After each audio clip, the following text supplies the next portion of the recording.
திருச்செங்கோடு தாலுகாவை பிரித்து மல்லசமுத்திரம் தாலுகாவை உருவாக்கணும் அப்படின்னு திருச்செங்கோடு எம்எல்ஏ ஈஸ்வரன் சட்டசபையில் கோரிக்கை வச்சிருக்காரு. பேரூராட்சியாகவும் ஊராட்சி ஒன்றியமாகவும் இருந்து வர்ற மல்லசமுத்திரம் திருச்செங்கோடு தாலுகாவில் ஒரு முக்கியமான ஊரா இருக்கு. 1962ஆம் வருஷம் தொடங்கி 1967வது வருஷம் வரைக்கும் சட்டமன்ற தொகுதியாகவும் மல்லசமுத்திரம் இருந்திருக்கு. ஆவணங்களின்படி மல்லசமுத்திரம் சட்டமன்ற தொகுதியில் 75,078 பேர் அப்ப இருந்திருக்காங்க. பொதுமக்களோட வசதிக்காக மல்லசமுத்திரத்தை தலைமையிடமாக கொண்டு புதிய தாலுகா உருவாக்கணும்னு கோரிக்கை வச்சிருக்காரு. சட்டசபையில் அவர் என்ன பேசினாரு, அதற்கு வருவாய்த்துறை அமைச்சர் சாத்தூர் ராமச்சந்திரன் என்ன பதிலளித்தார் என்பதையும் இப்ப பார்க்கலாம்.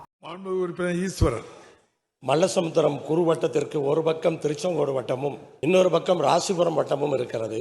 திருச்செங்கோடு வட்டத்திலே மல்லசமுத்திரம் இல்லாமல் 5 குறுவட்டங்கள் இருக்கின்றன. 5 குறுவட்டங்களிலும் சேர்த்து 604 சதுர கிலோமீட்டர் பரப்பளவு இருக்கிறது. 3,29,000 பேர் மக்கள் தொகை இருக்கிறது. ராசிபுரத்திலும் அதே போல 5 குறுவட்டங்கள் இருக்கிறது. அதிலும் 624 சதுர கிலோமீட்டர் பரப்பளவு இருக்கிறது. 3,39,000 பேர் மக்கள் வாழ்கிறார்கள். 2 வட்டங்களுமே மிக பெரிதாக இருக்கிறது. அதிலே ராசிபுரம் வட்டத்திலிருந்து வெண்ணந்தூர் குறுவட்டத்தையும் திருச்செங்கோடு வட்டத்திலிருந்து ஐயப்பமலை குறுவட்டத்தையும் எடுத்து மல்லசமுத்திரத்தோடு சேர்க்கும் பொழுது நீங்கள் கேட்கின்ற பரப்பளவும் ஜனத்தொகையும் அந்த கிராமங்களும் சேர்ந்துவிடும். இரண்டுமே திருச்செங்கோடும் ராசிபுரம் இன்றைக்கு நிர்வகிக்க முடியாமல் தடுமாறுகின்றோம். ஆனால் இது தேவைப்படுகிறது. மல்லசமுத்திரத்திலிருந்து வெண்ணந்தூர் 7 கிலோமீட்டர், அதே போல வையப்பமலை குறுவட்டம் 8 கிலோமீட்டர், இரண்டும் மல்லசமுத்திரத்துக்கு தான் நெருங்கி இருக்கிறது. ஆனால் மல்லசமுத்திரம் வட்டம் என்பது கண்டிப்பான ஒரு தேவையாக நாமக்கல் மாவட்டத்துக்கு இருக்கிறது. அமைச்சர் அவர்கள் மறுபரிசீலனை செய்து இந்த வட்டத்தை மல்லசமுத்திரம் வட்டத்தை உருவாக்குவதற்கு ஆவணம் செய்ய வேண்டும் என்று தங்கள் வாயிலாக கேட்டு அமர்கின்றேன்.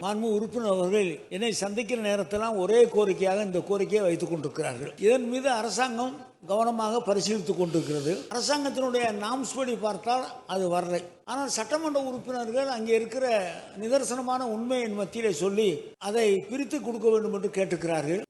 நீங்கள் மட்டுமல்ல, இங்கே இருக்கிற நிறைய சட்டமன்ற உறுப்பினர்கள், அமைச்சர் பெருமக்கள் எல்லாம் RTO office, taluka office, RI எல்லாம் பிரித்து கொடுக்க வேண்டும் என்று கேட்டுக்கிறார்கள். இதையெல்லாம் முதலமைச்சருடைய கவனத்துக்கு கொண்டு செல்கிறோம். நிதிநிலை கேட்டால் போல நாங்கள் நிச்சயமாக செய்து கொடுக்கிறோம். வருகிற நேரத்தில் உங்களுக்கு முன்னுரிமை வழங்குவோம். ஈஸ்வரன் மாண்புமிகு பேரவைத் தலைவர் அவர்களே, அமைச்சர் அவர்களுக்கு நன்றியை தெரிவித்துக் கொள்கிறேன்.